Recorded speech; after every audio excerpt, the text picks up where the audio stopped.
The British government is thinking of introducing a minimum price for alcohol in an effort to curb the rising level of binge drinking in the country. But some believe the measures won't worry the heaviest drinkers from hitting the bar.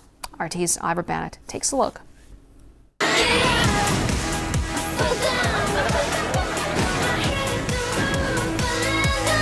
This is your average Friday night out in Britain. It's not yet midnight, but many people have already drunk well over the limit of what's considered binge drinking. On the night out, I drink about 2 bottles of wine and I'm done for that. About 16 beers? Yeah, no, it's about 15, 16. Yeah, 10 pints, yeah. Probably maybe a couple of shots, that's about it. Probably pints, maybe 15, 16. It's this kind of heavy drinking that's being blamed for the soaring numbers of deaths from liver disease in the UK. 11,500 people die each year from the disease, 25% more than just a decade ago. According to medical data, most of those deaths are down to alcohol abuse. So how much is too much? Well, the recommended daily limit is 4 units of alcohol, so around 2 pints of beer. But even if you drink double that in a night, so 4 pints of beer, you'll be binge drinking and, according to experts, seriously damaging your health. But even this is nothing compared to what many get through come last orders.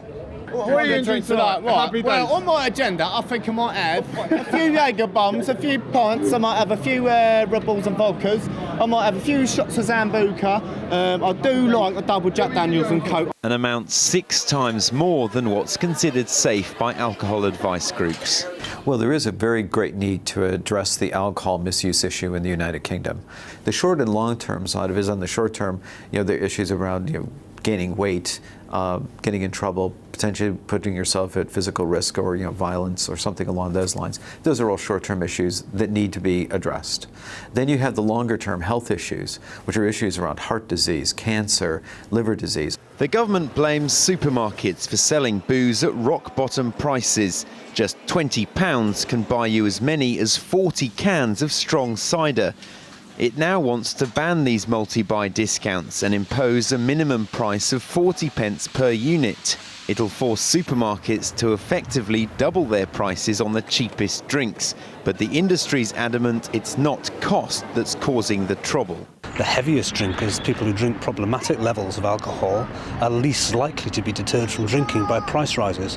What in fact a minimum unit price would do is raise the price for millions of ordinary consumers, and if there is a section of society likely to be hardest hit, it's the poor, it's those on lowest incomes. So it seems very unfair and a policy that's not actually going to be successful in tackling the problem drinkers. At the moment, that falls to the police. The punch-drunk punch-up's a familiar sight come closing time. The government claims ending bargain boozing would instantly cut crime and massively reduce alcohol-related deaths. But with the bulk of binge drinkers already paying over the proposed minimum, it's clearly not the tab that'll bar them from having another destructive night on the tiles. Ivor Bennett, RT, London.